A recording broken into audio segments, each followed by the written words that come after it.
Saudara-saudaraku yang terkasih, selamat berjumpa di Renungan Harian di channel Katolik kita.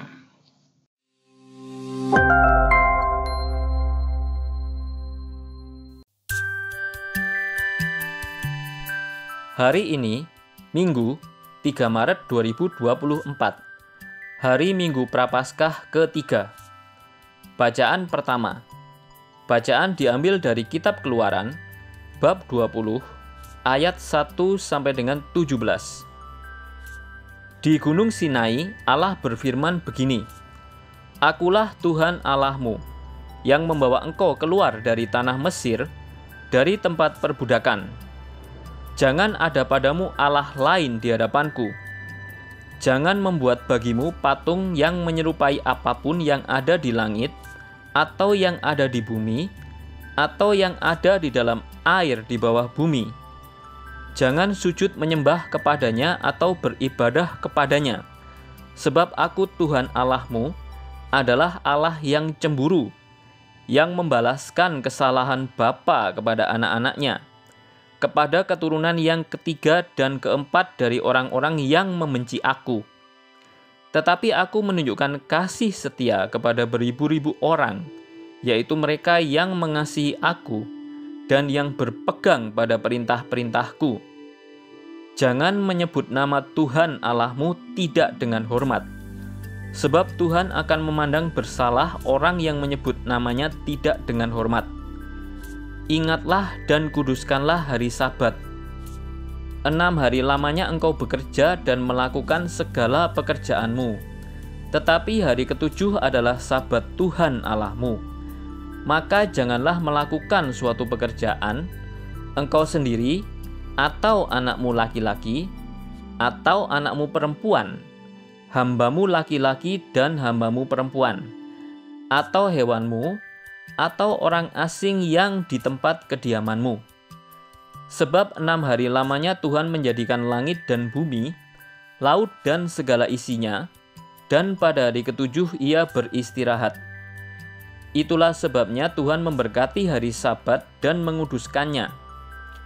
Hormatilah ibu bapamu, supaya lanjut umurmu di tanah yang diberikan Tuhan Allahmu kepadamu. Jangan membunuh, jangan berzina, jangan mencuri, jangan bersaksi dusta terhadap sesamamu, jangan mengingini rumah sesamamu, jangan mengingini istrinya atau hamba sahayanya, lembu atau keledainya, atau apapun yang dimilikinya." Demikianlah sabda Tuhan. Syukur kepada Allah. Bacaan kedua. Bacaan diambil dari surat pertama Rasul Paulus kepada jemaat di Korintus, bab 1, ayat 22 sampai dengan 25. Saudara-saudara, orang Yahudi menuntut tanda dan orang Yunani mencari hikmat.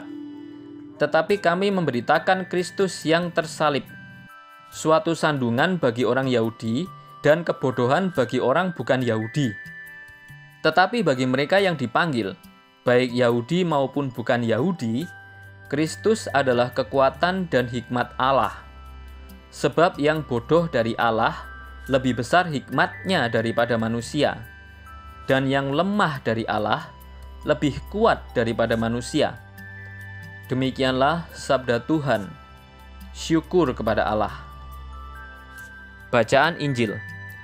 Bacaan diambil dari Injil Suci menurut Yohanes, bab 2, ayat 13 sampai dengan 25. Ketika hari raya Paskah orang Yahudi sudah dekat, Yesus berangkat ke Yerusalem. Dalam bait suci didapatinya pedagang-pedagang lembu, domba, dan merpati, serta penukar-penukar uang duduk di situ. Yesus membuat cambuk dari tali, lalu mengusir mereka semua dari bait suci dengan semua domba dan lembu mereka. Uang para penukar dihamburkannya ke tanah, dan meja-meja mereka dibalikkannya. Kepada pedagang-pedagang merpati ia berkata, "Ambil semuanya ini dari sini. Jangan kalian membuat rumah Bapakku menjadi tempat berjualan."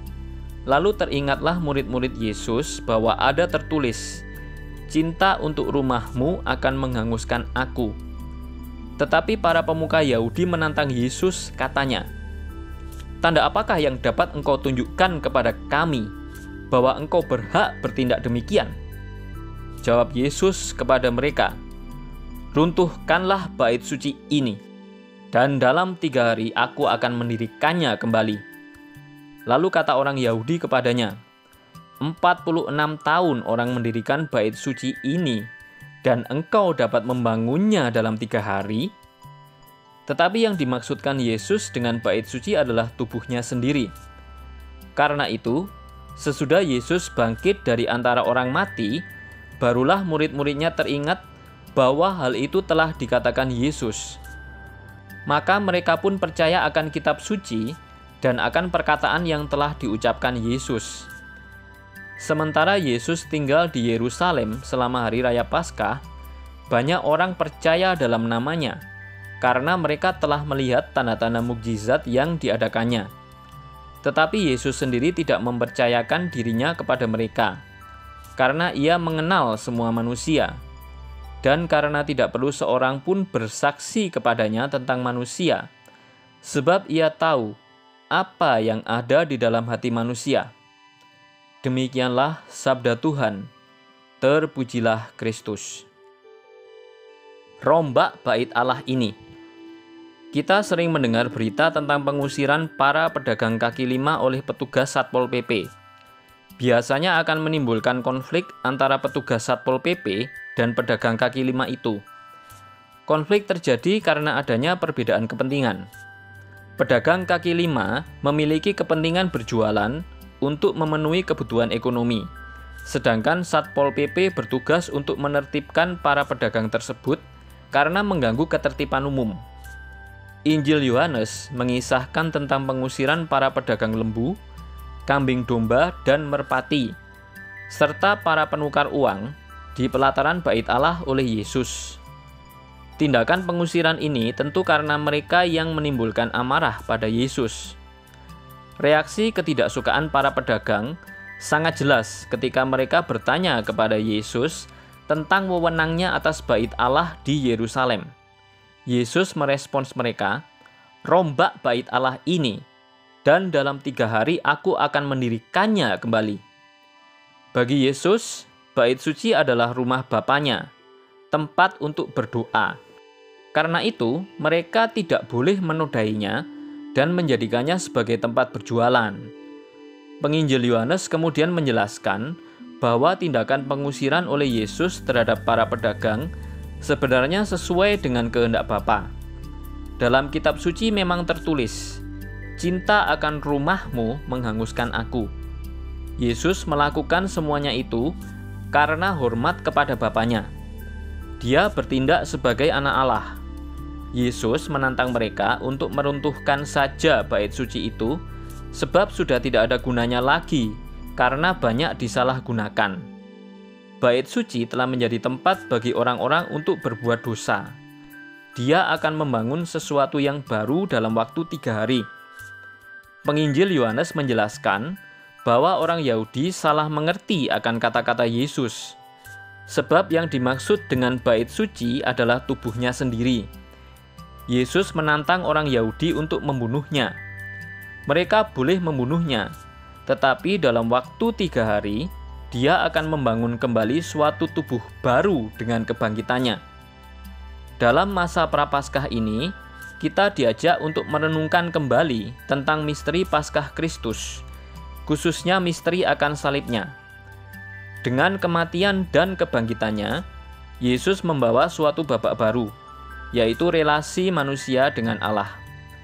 Yesus mau membangun suatu tubuh yang baru, tubuh yang tidak akan lagi terikat pada ruang dan waktu. Tubuh yang baru itu adalah tempat kediaman Allah sendiri. Yesus sendiri akan menjadi bait Allah yang baru. Di dalam Dia, kita akan menyembah Allah dalam roh dan kebenaran. Bandingkan dengan Yohanes 4 ayat 24. Yesus menegaskan bahwa bait Allah sebagai tempat ibadah harus dibersihkan dari segala praktek kecurangan dan kemunafikan. Ia menegaskan bahwa yang perlu dibangun adalah diri kita, sehingga kita mempunyai keterbukaan pada roh Allah yang akan menjadikan kita sebagai bait Allah yang baru. Sikap acuh tak acuh dalam membangun relasi dengan Allah harus dirobohkan. Dengan jalan itu, kita akan semakin mengerti bahwa Allah harus lebih utama daripada baitnya dan tradisi. Kesediaan kita menjadi bait Roh Kudus lebih utama daripada membangun kembali bait Allah secara fisik. Masa Prapaskah adalah saat untuk bertobat, memulihkan hubungan kita dengan Tuhan, memperbaharui hidup dan hati kita, serta menjadikannya sebagai bait Roh Kudus. Sudahkah kita melakukannya? Tulisan oleh R.P. Cornelis Kopong Suban Okarm. Marilah kita berdoa. Allah Bapa di surga, dengarkanlah seruan kami dan lindungilah hidup kami sebagaimana Engkau melindungi Ishak.